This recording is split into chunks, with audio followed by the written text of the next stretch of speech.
Ok. Alors ce que j'ai dit tout à l'heure, c'est que nous sommes parvenus, tout nous l'indique, les signes et le Saint-Esprit dans les cœurs des chrétiens, que nous arrivons vraiment à la fin des temps. La fin des temps a commencé le jour de la Pentecôte, comme Pierre le dit, et Jésus lui-même, dans les prophéties qu'il a faites, notamment dans Matthieu 24 et dans Luc 21, il annonce que dans la fin des temps, les douleurs de l'enfantement allaient s'accroître et que les temps allaient devenir de plus en plus mauvais. On le voit autour de nous aujourd'hui. Donc, nous vivons dans une période qui est cruciale dans l'histoire de l'humanité, puisque c'est la période qui précède l'enlèvement de l'épouse de Christ et l'Apocalypse qui va suivre, puisque j'ai montré par la parole de Dieu que l'Église de Jésus-Christ ne peut pas et ne doit pas passer par la tribulation. Parce que la tribulation, c'est le temps de la colère de Dieu sur un monde impie, et qu'il est clairement écrit de nombreuses fois que l'Église n'est pas destinée à subir la colère de Dieu. Il y a tellement de jugements, de catastrophes, de persécutions qui vont se passer pendant cette période qu'il ne va plus rester grand monde de vivants à la fin de cette année. Et si les chrétiens devaient passer par la tribulation, je ne vois pas comment l'apôtre Paul, quand il décrit les temps de la fin, aurait pu ne pas les prévenir de ce qui allait arriver. Je vous lis par exemple dans la première épître aux Thessaloniciens, je lis juste la fin du passage de 1 Thessaloniciens 4,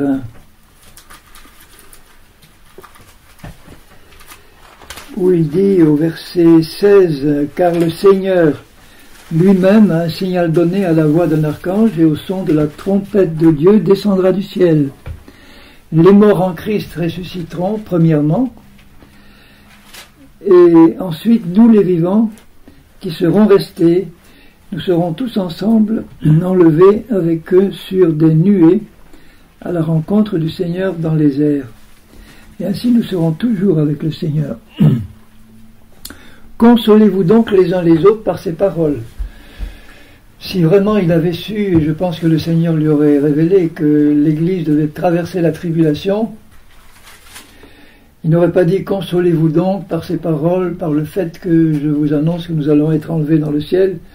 Il aurait certainement fait une allusion en disant « Mais préparez-vous parce que les temps que vous allez vivre avant l'enlèvement seront extrêmement difficiles et peu d'entre vous arriveront vivants au moment de l'enlèvement ». Il ajoute tout de suite après au chapitre 5, pour ce qui concerne des temps et des moments, vous n'avez pas besoin, frères, qu'on vous en écrive, car vous savez vous-même que le Seigneur viendra comme un voleur dans la nuit, donc brutalement, quand les hommes diront paix et sûreté ou paix et sécurité, alors une ruine soudaine les surprendra comme les douleurs de l'enfantement surprennent la femme enceinte et ils n'échapperont pas. Mais vous, frères, vous n'êtes pas dans les ténèbres pour que ce jour vous surprenne comme un voleur. Vous êtes tous des enfants de lumière et des enfants du jour. Nous ne sommes pas de la nuit ni des ténèbres. Nous dormons donc point comme les autres, mais veillons et soyons sobres. Alors, Bon, qu'est-ce que j'ai dit encore que je pourrais résumer ?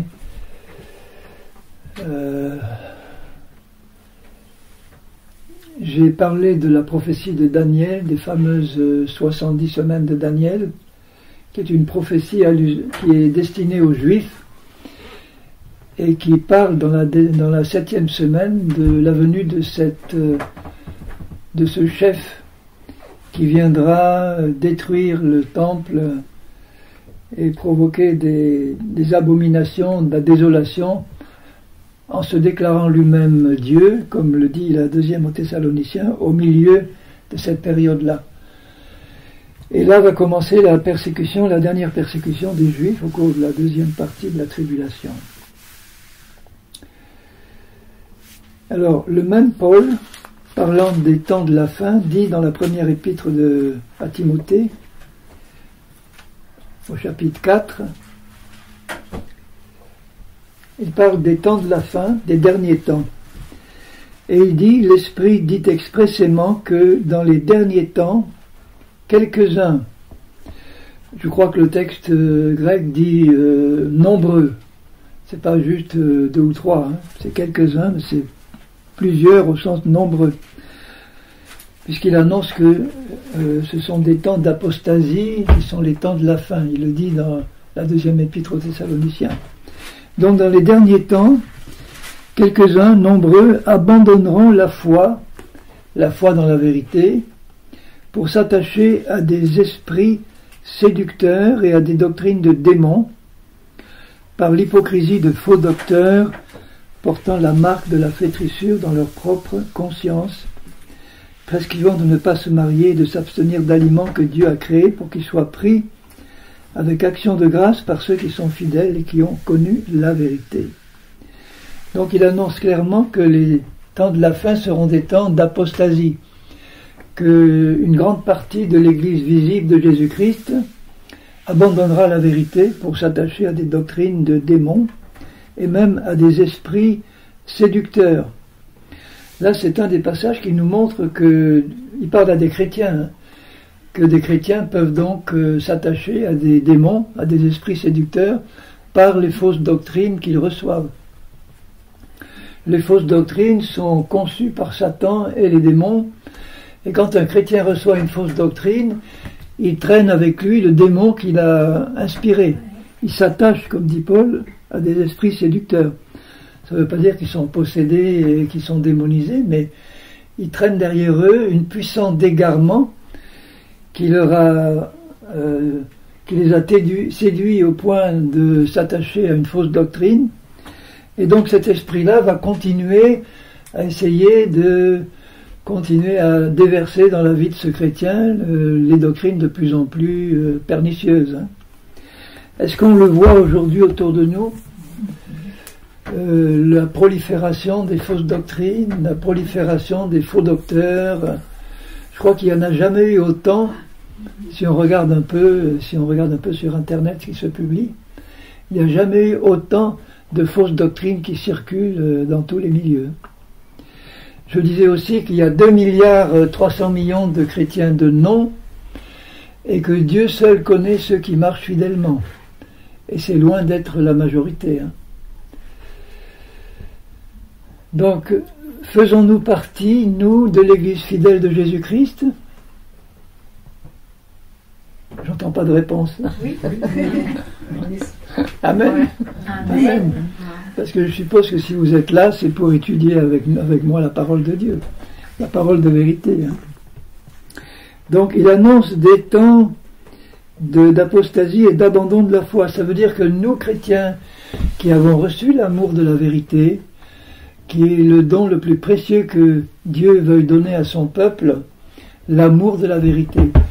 Et il nous dit que certains, dans les derniers temps notamment, n'accepteront pas l'amour de la vérité, rejetteront l'amour de la vérité, et que s'ils persistent dans cette attitude, Dieu lui-même leur enverra un esprit d'égarement pour qu'ils croient au mensonge. C'est le jugement de Dieu. Il dit ça dans la deuxième épître, je le lis avec vous parce que c'est tellement fort comme passage. Dans 2 Thessaloniciens 2, au verset 9, il parle de l'apparition de l'Antichrist. L'apparition de cet impie se fera par la puissance de Satan, avec toutes sortes de miracles, de signes et de prodiges mensongers. Ce sont des vrais prodiges, mais l'origine c'est le menteur. Et avec toutes les séductions de l'iniquité. On vit dans l'époque de l'histoire de l'humanité où la séduction est la plus grande dans tous les domaines. Parce que Satan se déguise en ange de lumière et il s'y entend pour présenter ses mensonges d'une forme telle que, avec des versets bibliques et toutes sortes de travestissements pour que ça soit cru si on ne fait pas attention. On doit vraiment veiller et prier à tout ce veiller et prier pour vérifier tout ce qu'on entend, y compris ce que je vous dis, pour prier, écouter ce que le Saint-Esprit nous dit dans le cœur, vérifier dans la Bible, et ne jamais gober tout ce qu'on entend dans les estrades. Alors, il continue en disant « Avec toute la séduction de l'iniquité pour ceux qui périssent parce qu'ils n'ont pas reçu l'amour de la vérité pour être sauvés. » Il n'est pas dit que Dieu ne voulait pas leur donner, mais ils ne l'ont pas reçu, puisque Dieu veut sauver tous les hommes. Donc il propose l'amour de la vérité à tous les hommes. Et il y en a qui ne l'acceptent pas. Aussi Dieu leur enverra une puissance d'égarement. Moi je traduis en français par un esprit de mensonge, une puissance de séduction, de mensonge, pour qu'ils croient au mensonge. C'est un jugement final. Afin que tous ceux qui n'ont pas cru à la vérité, parce qu'ils ont refusé l'amour de la vérité que Dieu voulait leur donner, mais qui ont pris plaisir à l'injustice ou au péché, soient condamnés. Le grec dit soit damnés. C'est sérieux comme avertissement. Et nous qui avons reçu l'amour de la vérité, on doit vraiment serrer dans notre cœur ce précieux trésor-là, l'amour de la vérité, parce que la vérité a un nom. La vérité, c'est Jésus, la vérité, c'est Dieu, le Père, c'est l'Esprit de vérité, c'est la parole de vérité, nous sommes des enfants de vérité. On doit faire attention aux ruses de l'ennemi, écouter la petite voix du Saint-Esprit dans nos cœurs qui veut toujours nous prévenir quand le mensonge vient et essaye d'entrer dans nos cœurs. Soyons attentifs. Pour nous, frères bien-aimés du Seigneur, nous devons, à votre sujet, rendre continuellement grâce à Dieu parce que Dieu vous a choisi dès le commencement pour le salut, par la sanctification de l'Esprit et par la foi dans la vérité. Alors faisons attention à ce qu'il dit quand il dit que Dieu nous a choisis pour le salut. Est-ce que ça veut dire qu'il choisit quelques-uns pour le salut et d'autres pour la perdition? S'il nous dit dans sa parole qu'il veut sauver tous les hommes, s'il veut sauver tous les hommes, il ne peut pas choisir certains pour être perdus, sauf s'il sait d'avance que ces personnes-là auront d'abord choisi elles-mêmes de rejeter son salut. Vous comprenez ça? C'est ce qu'il dit dans Romains 8, quand il dit ceux que Dieu a connus d'avance, il les a prédestinés à être sauvés. Donc c'est la préconnaissance de Dieu qui précède la prédestination. Il sait d'avance quels sont ceux qui vont accepter le salut et le garder jusqu'au bout. Ceux-là, il les prédestine à être sauvés. Il sait d'avance quels sont ceux qui vont rejeter jusqu'au bout le salut et il les prédestine à être perdus. Dans la deuxième épître de Paul à Timothée,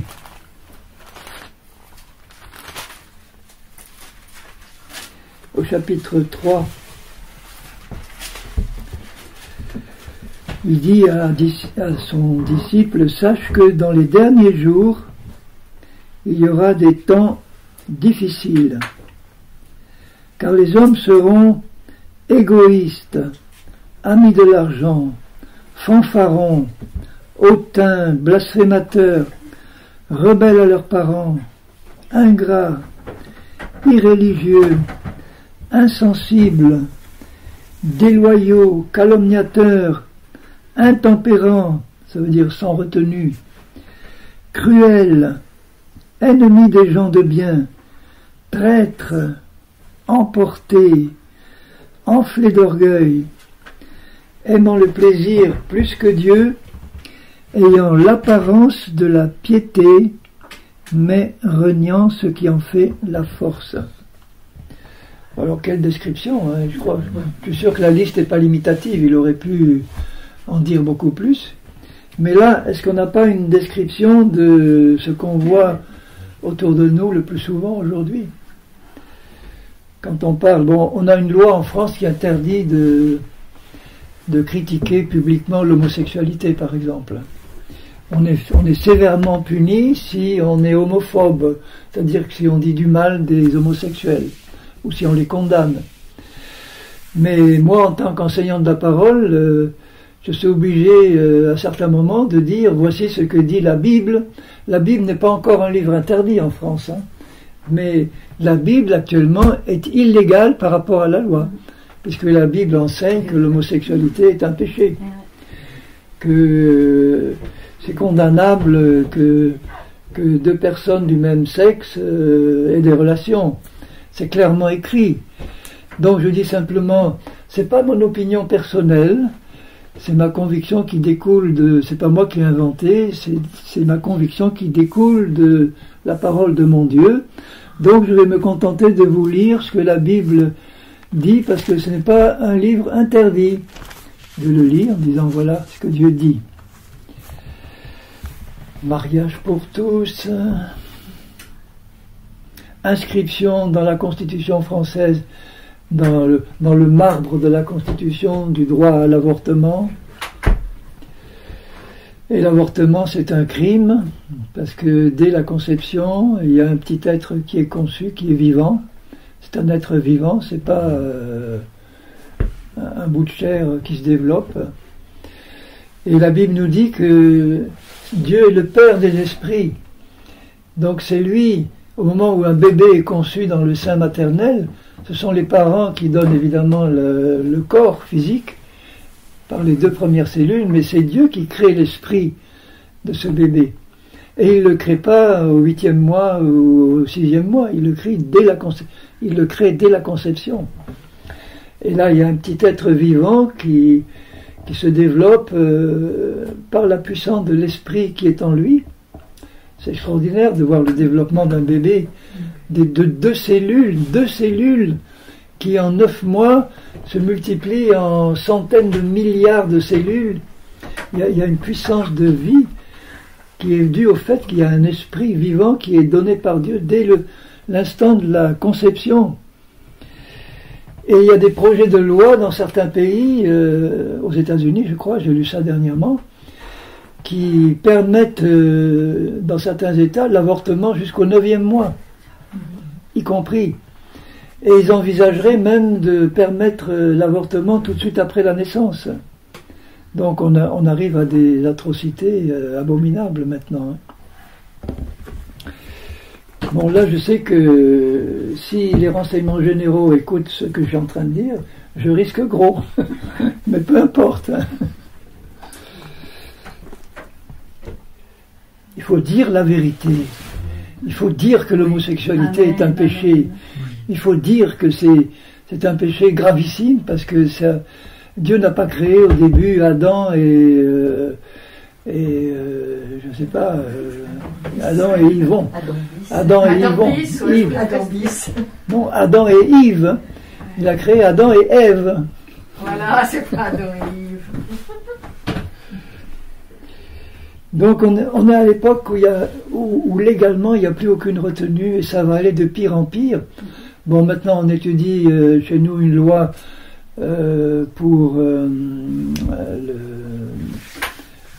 la fin de vie, une loi sur la fin de vie, où on va légaliser l'euthanasie, mais c'est un risque énorme, parce que qui va décider vraiment est-ce que la personne est vraiment consciente, est-ce qu'elle a voulu vraiment ça va être facile de mettre à mort des vieux qui ont un peu perdu la tête. On va revenir aux pratiques nazies d'élimination de tous ceux qui gênent, les vieux, les handicapés.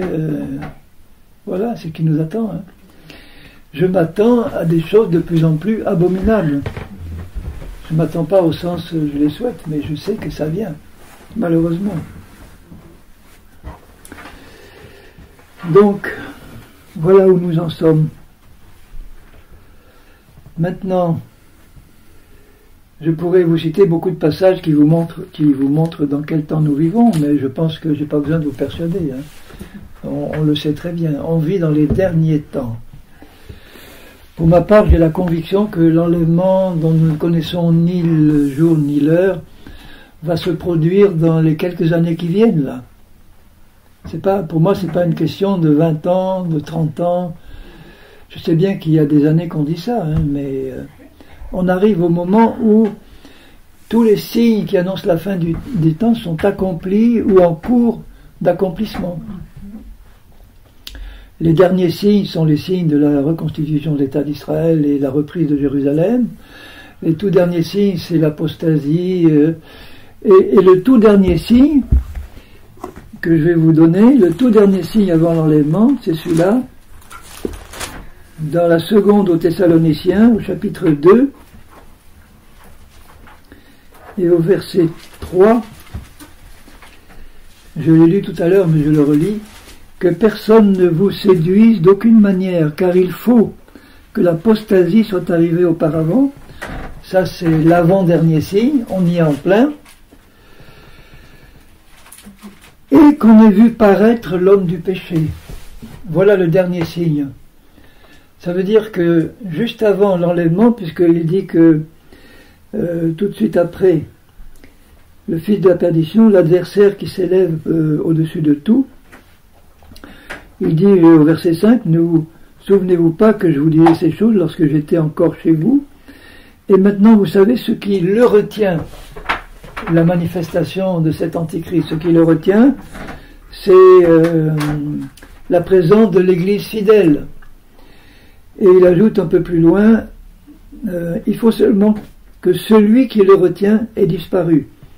Et celui qui le retient, c'est le Saint-Esprit, qui disparaît, non pas de manière absolue, hein, mais on revient au temps de l'Ancien Testament où le Saint-Esprit était là, mais il n'était pas répandu comme il l'a été depuis le jour de la Pentecôte. Et au moment où l'Église fidèle va partir, le Saint-Esprit ne sera plus manifesté comme il est maintenant. Et le sel de la terre étant parti, la corruption va s'étendre à grande vitesse. Et c'est à ce moment-là que l'Antichrist va prendre le pouvoir. Il faut que l'Église soit partie pour qu'il le prenne. C'est nous qui empêchons Satan de manifester l'Antichrist.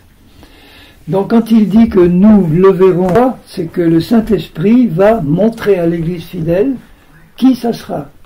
Il y aura donc forcément des éléments qui nous permettront de le voir, hein, des éléments concrets, qui seront visibles et connus de tout le monde. Alors, une autre conviction que j'ai personnellement, c'est qu'on est à la fin des temps, on n'est pas loin du temps de l'enlèvement, et on ne peut pas donner de date, ni de jour, ni d'heure, mais on peut aussi penser que, vu l'ensemble des signes qui sont donnés dans la parole de Dieu, on peut vraiment penser qu'on est près, beaucoup plus près de l'enlèvement que du temps de Paul, hein, ça c'est sûr. On est vraiment à la fin des temps. Alors, sachant cela, je ne sais pas si c'est votre conviction aussi, mais moi je l'ai étayé tout à l'heure par la Bible, c'est que l'Église fidèle doit partir avant la tribulation. Elle ne partira pas au milieu ni à la fin, elle partira juste, et c'est le départ de l'Église qui va marquer le début des 7 années de tribulation. Alors, à ce sujet, je voudrais vous reporter à l'Apocalypse, au chapitre 4 de l'Apocalypse.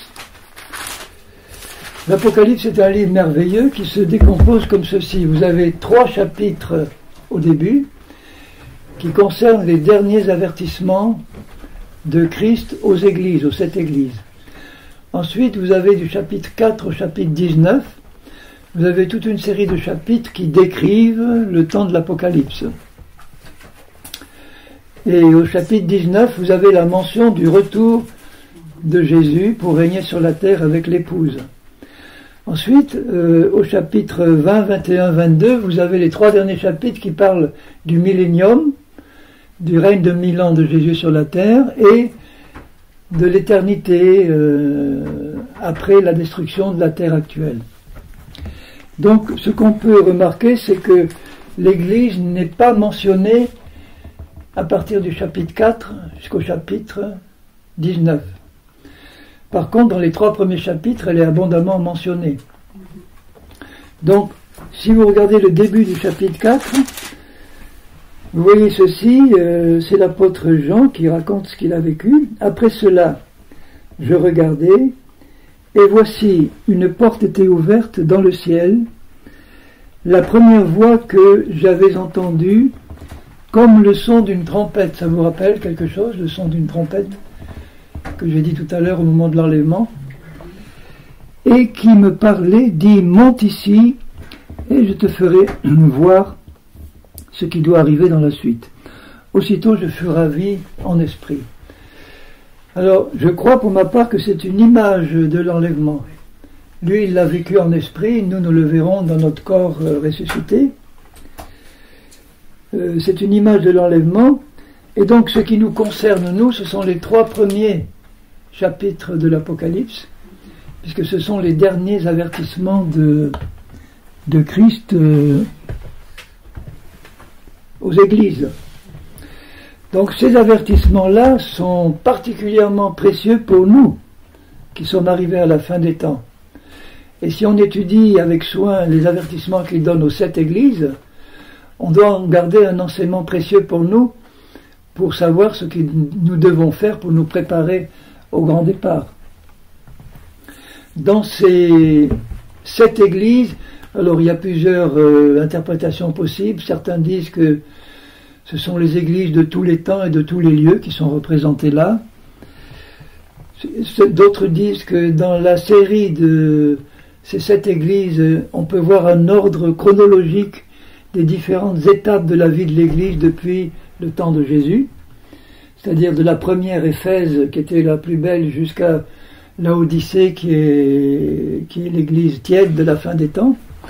Enfin, quelle que soit l'interprétation qu'on peut donner, ce qu'il faut retenir pour nous, ce sont les avertissements qui sont donnés et les points que le Seigneur met en avant pour attirer notre attention sur ce qu'il nous demande de corriger. Alors, je ne sais pas si j'aurai le temps. Je vais commencer simplement parce que je n'aurai pas le temps de voir en détail les 7 églises. On terminera demain la liste, mais je commence par au chapitre 2. Les avertissements de Christ aux églises. Écrit à l'ange, alors qui est cet ange? Bon, on ne sait pas. Est-ce que ça veut dire messager, ange?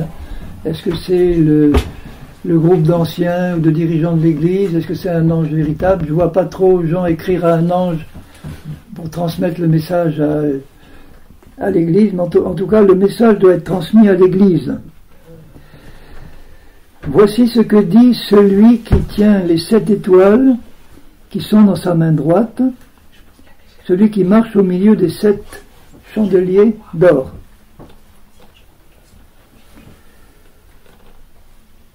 Alors, rappelez-vous que les 7 étoiles sont les anges des 7 églises, et les 7 chandeliers sont les 7 églises. Voilà ce qu'il lui dit à Éphèse: je connais tes œuvres, ton travail, ta persévérance. Je sais que tu ne peux supporter les méchants, que tu as éprouvé ceux qui se disent apôtres et qui ne le sont pas, et que tu les as trouvés menteurs, que tu as de la persévérance, que tu as souffert à cause de mon nom, et que tu ne t'es pas lassé. Bon, c'est quand même une liste de compliments qui sont beaux. Il n'y a pas beaucoup d'églises, je crois, auxquelles il pourrait dire ceci. Mais ce que j'ai contre toi, donc il a une chose contre elle, cette église, c'est que tu as abandonné ton premier amour. Elle était dans des œuvres bonnes, mais ces œuvres bonnes n'étaient pas le fruit d'un premier amour. C'était des œuvres religieuses qui ne sont pas mauvaises en soi, mais qui ne résultaient pas de ce premier amour que l'Église avait abandonné. Alors qu'est-ce que c'est que le premier amour? Pour moi, c'est l'amour premier pour Christ, pour Dieu. C'est une Église qui avait mis finalement ce premier amour qu'elle avait peut-être au début, sûrement, et qu'elle n'avait pas gardé, pour continuer à pratiquer toutes sortes de bonnes œuvres qui lui donnaient peut-être bonne conscience, mais que le cœur de Dieu n'était pas satisfait de la voir accomplir ses bonnes œuvres sans avoir gardé son premier amour. Et il lui dit, souviens-toi donc d'où tu es tombé, du moment où tu as abandonné cet amour premier. Parmi les épîtres de Paul, je crois que l'épître aux Éphésiens, c'est une des plus profondes, une des plus belles, hein. En tout cas une des plus profondes. Ça veut dire qu'à l'époque où Paul a écrit cette lettre à Éphèse, c'était vraiment une église spirituelle et fidèle. Quand on la compare à l'église des Corinthiens, il y a une différence énorme. Quand il dit aux Corinthiens, vous êtes charnels, je ne peux pas vous donner de la viande, je suis obligé de vous donner du petit lait. Vous ne trouvez pas dans la première épître aux Corinthiens la profondeur qu'il y a dans l'épître aux Éphésiens. Il y a d'excellentes choses aussi, mais il n'y a pas la profondeur. Alors, souviens-toi donc d'où tu es tombé, du moment où tu as abandonné cet amour premier, et repens-toi, et pratique tes premières œuvres, qui étaient des œuvres de foi, qui résultaient de l'amour et de la foi qu'ils avaient pour Dieu. Et là, vous voyez que entre la première épître aux Éphésiens et la deuxième c'est celle-là, hein. Il y a une énorme différence, c'est que la même Église était tombée dans des œuvres religieuses. Elle avait abandonné. Et apparemment, elle devait être satisfaite de sa situation, puisqu'il n'y a que des bonnes choses qui sont dans la liste de compliments. Moi, j'aime la manière dont Jésus lui parle, parce qu'il commence par mettre en avant les belles choses qu'elle continue à pratiquer, mais il met le doigt sur le problème de fond, qui ne doit jamais être le nôtre, hein, mes bien-aimés. Que l'amour premier que nous devons avoir pour Jésus, c'est-à-dire pour sa parole, on ne doit jamais l'abandonner au profit d'œuvres, aussi bonnes qu'elles soient.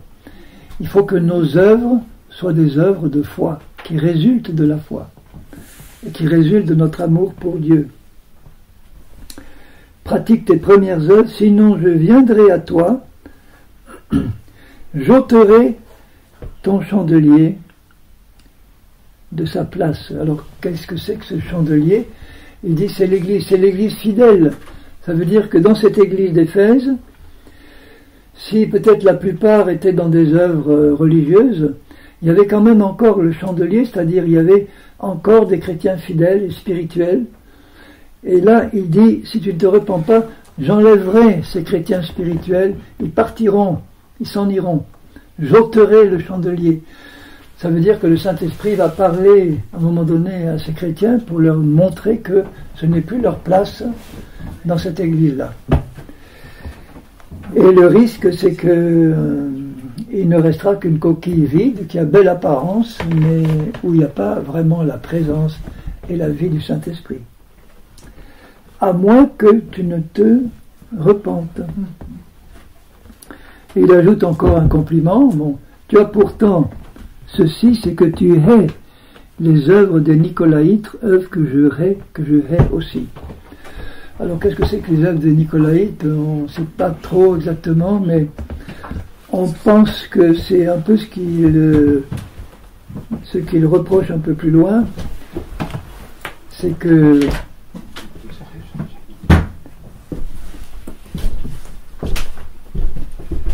il reproche un peu plus loin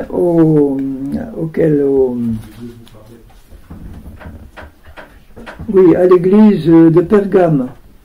Vous voyez ce qu'il dit au Pergame, à l'église de Pergame au verset 14, tu as des gens attachés à la doctrine de Balaam, qui enseignait à Balak à mettre une pierre d'achoppement devant les filles d'Israël pour qu'ils mangent des viandes sacrifiées aux idoles et qu'ils se livrent à l'impudicité. De même, tu as aussi des gens attachés à la doctrine des Nicolaïtes, ce que je hais. Donc c'était une doctrine qui sans doute disait aux chrétiens, bon, vous êtes sous la grâce, c'est pas si grave de pécher, vous serez toujours pardonnés. Donc une doctrine qui n'encourageait pas les chrétiens à marcher sérieusement avec Dieu, Et en grec, Nikolaos, ça veut dire la victoire du peuple. Ça veut dire en fait c'est le peuple qui commande, c'est le peuple qui demande. Les responsables n'osent pas dire la vérité de peur de choquer ou de peur de faire partir le peuple. Donc c'est le peuple qui commande en fait. Mais il haïssait quand même ces œuvres-là.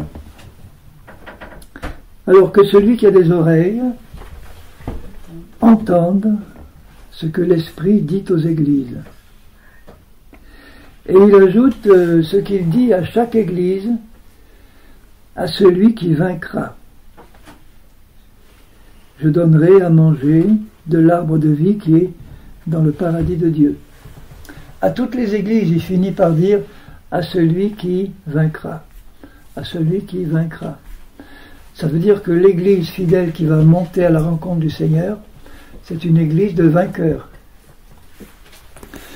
Ça ne veut pas dire une église composée uniquement de gens parfaits ou de chrétiens qui marchent par l'esprit, mais des chrétiens qui aiment le Seigneur de tout leur cœur, qui sont prêts à se repentir quand le Saint-Esprit leur montre, qui désirent obéir au Seigneur, qui lorsqu'ils chutent veulent se relever et repartir avec Dieu, et qui sont décidés dans leur cœur à marcher jusqu'au bout avec leur Seigneur. Même s'ils ne sont pas encore arrivés à la perfection, ce qui sera le cas pour tous, je crois, avant la fin, on arrivera à la perfection que juste au moment de monter à la rencontre du Seigneur. Donc même aux Corinthiens, qui étaient pourtant très charnels, on voit que l'apôtre Paul, il passe son temps à les exhorter, parce que dans le cœur de Paul, il veut faire d'eux des chrétiens spirituels. Mais il ne leur dit pas, parce que vous êtes charnels, vous allez rater l'enlèvement. Il leur dit pas ça, il leur dit, voilà ce que, si vous êtes charnels, je veux faire de vous des hommes spirituels, mais repentez-vous quand vous péchez. Ne restez pas sur vos péchés, ne tardez pas à vous repentir. Donc voilà le problème de l'église d'Éphèse. Abandonner son premier amour.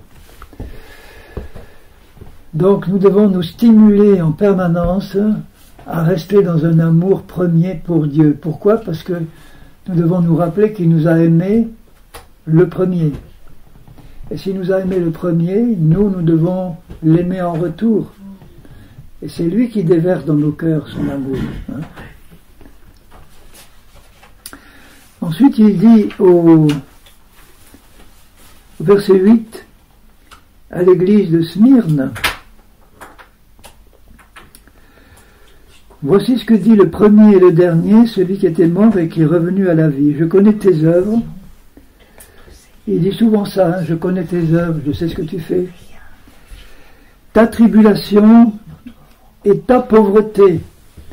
Donc c'était une église pauvre, bien qu'elle soit riche aux yeux de Dieu.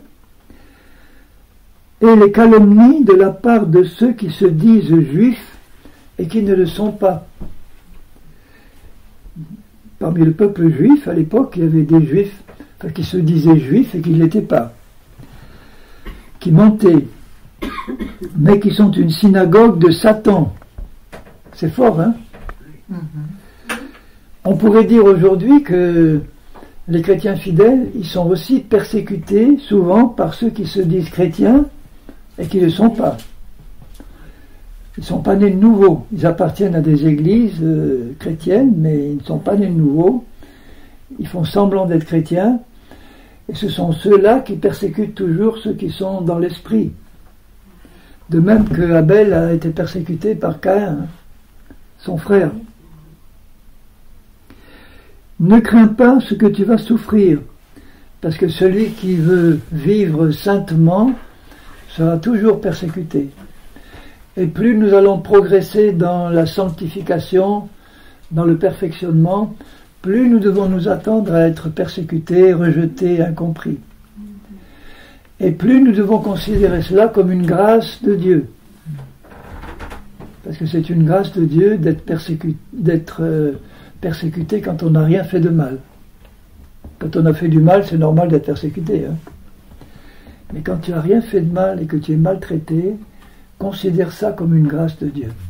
Amen. Au lieu de t'agiter et de te plaindre, considère ça comme une grâce de Dieu. Oui. Bon, là, c'est la révélation que Dieu nous donne. Voici, le diable jettera quelques-uns de vous en prison, afin que vous soyez éprouvés, et vous aurez une tribulation de 10 jours, ça veut dire de courte durée. Mais reste fidèle, sois fidèle jusqu'à la mort. Voilà le... Remarquez qu'à cette église-là, il ne fait aucun reproche. Il y en a 2 auxquels il ne fait aucun reproche. Et ça, c'est l'église de Smyrne et l'église de Philadelphie. Et Smyrne en grec, ça veut dire la myrrhe. Smyrne, c'est la myrrhe. Ça vous rappelle rien, la myrrhe? C'est la boisson qu'on a donnée à Jésus sur la croix. Il y avait de la myrrhe dedans parce que ça devait apaiser les souffrances et il a refusé. Donc c'est une église fidèle, persécutée, et il lui dit, sois fidèle, reste fidèle jusqu'à la mort, et je te donnerai la couronne de vie. Alors, qu'est-ce que ça veut dire, sois fidèle jusqu'à la mort? Ça veut dire 2 choses. Sois fidèle jusqu'à ce que tu meurs, ou sois fidèle même si ta fidélité t'amène à mourir pour Christ, comme les martyrs l'ont souvent été. Mourir pour Christ. C'est pas drôle d'être martyr. Martyr, ça veut dire témoin. Il y en a qui sont destinés à être martyrs. Il y en a eu beaucoup dans le cours de l'histoire, beaucoup, beaucoup. Et si on leur avait dit, tu sais que tu es destiné à être martyr, ils auraient sans doute tremblé ou eu peur. Mais je suis sûr qu'au dernier moment, le Seigneur leur a donné la grâce, la force de passer au travers de ce martyr, les yeux fixés sur Jésus, comme Étienne. Vous vous rappelez Étienne, qui a été le premier des martyrs. Il a été lapidé, et en mourant, il regarde Jésus, il dit, ne leur impute pas ce péché, Père, ne leur impute pas ce péché. Et à l'époque romaine, beaucoup de persécuteurs dans les arènes, quand ils voyaient la manière dont les martyrs réagissaient, ils allaient en chantant, paisibles, se faire manger par les lions ou être crucifiés. Et il y en a beaucoup de leurs persécuteurs qui se convertissaient rien qu'à les voir réagir par le Saint-Esprit. Voilà l'église fidèle, à quoi elle est destinée. Vous êtes contents?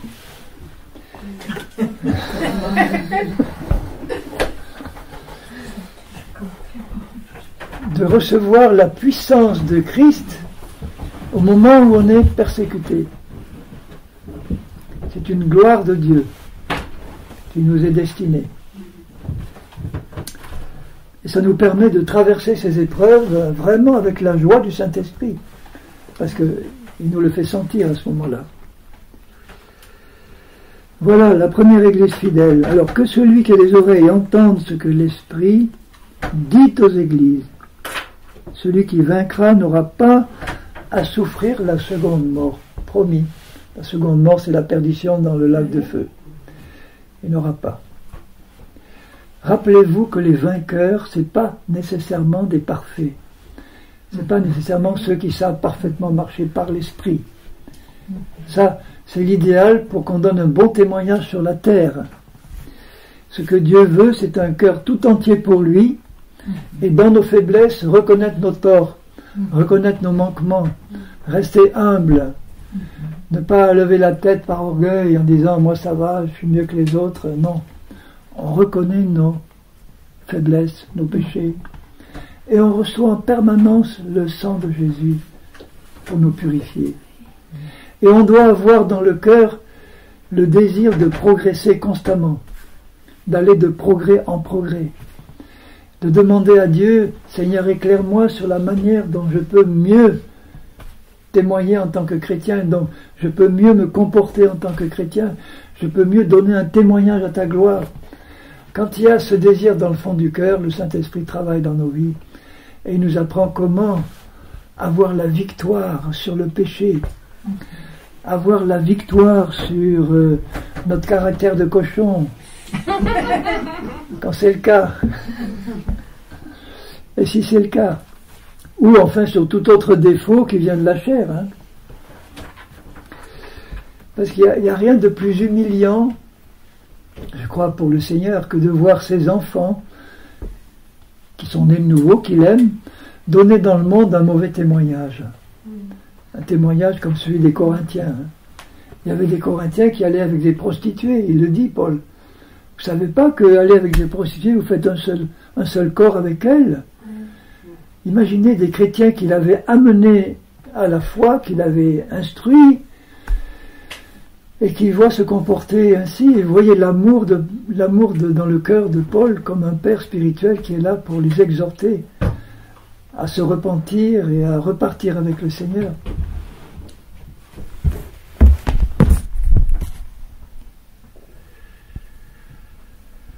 Bon, mes bien-aimés, je vais rester là pour ce soir. Bon, on a vu les deux premières. Je vais simplement résumer. Ben, le résumé, il est simple. Le résumé des avertissements, c'est juste n'abandonne pas ton premier amour. Puisque la seconde, il n'a aucun reproche à lui faire. C'est l'Église fidèle. Donc vous voyez qu'il est possible de faire partie de l'Église fidèle, où le Seigneur nous regarde en disant « j'ai aucun reproche à te faire ». Tu as confessé tous tes péchés, tu es juste devant moi. Quand tu chutes, tu te relèves, tu confesses, et le sang de Jésus te couvre en permanence, et tu désires avancer pour aller avec moi jusqu'au bout. Bon, on verra la suite demain, si vous venez, si vous êtes encore content, est-ce que vous l'entendez? Alors, on peut peut-être laisser un temps aux questions s'il y en a, ou aux remarques, mais j'aimerais avant qu'on passe un petit moment dans la prière, si vous voulez bien. Alors, sentez-vous libre de prier comme vous l'entendrez. Pour ma part, Seigneur, je veux te remercier pour qui tu es, le grand Dieu vivant, unique. Pour te remercier, Père Saint, parce que tu nous as donné ton Fils, Jésus-Christ, comme Sauveur et Seigneur. Il est notre Maître, il est notre Sauveur. Merci, Père, parce que tu nous as aussi donné le Saint-Esprit qui habite en nous maintenant. Et tu nous as donné ta parole de vérité, avec toutes ces richesses, avec cette gloire, Seigneur, qui est dans ces richesses. Nous avons tout en main maintenant pour avancer fidèlement avec toi. Et je te prie que tu nous aides, chacun, moi le premier, à marcher fidèlement avec toi de progrès en progrès, pour arriver à ce but merveilleux que tu nous proposes maintenant, ce moment où nous allons monter dans la gloire à ta rencontre dans les airs.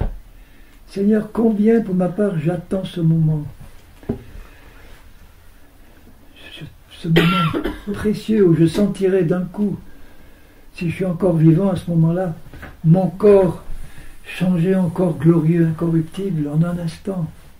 Et je me sentirai monter avec tous mes bien-aimés à ta rencontre, avec Paul, avec Pierre, avec tous ceux qui ont ressuscité avant moi, juste avant que je sois transformé.